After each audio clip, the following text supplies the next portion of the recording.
Ağ güləm atma məni, güləm saratma məni.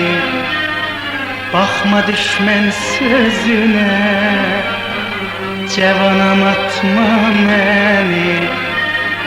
Aşiqəm sözlərinə, qoy baxım gözlərinə.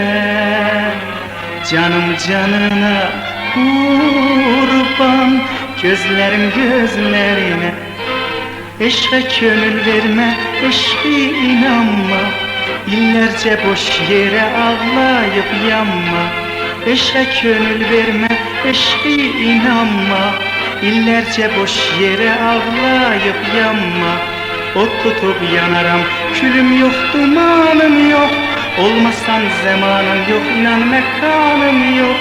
Aşıqlər içində məni buraxma, mənim səndən başqa imanım yox.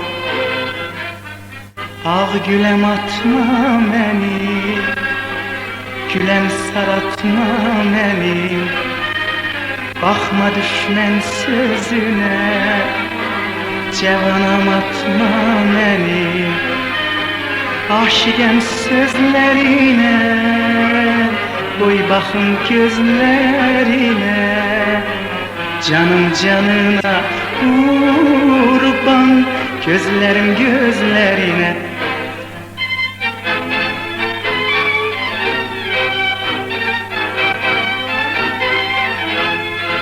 Eşqə könül vermə, eşqi inanma, illərcə boş yerə ağlayıb yanma. Od tutub yanaram, külüm yox, dumanım yox. Olmasan zamanım yox, inan məkanım yox. Aşiqlər içində məni buraxma, mənim səndən başqa imanım yox. Ağ güləm atma məni, güləm saratma məni.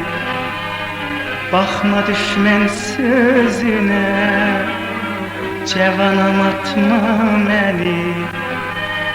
Aşiqəm sözlərinə, qoy baxım gözlərinə.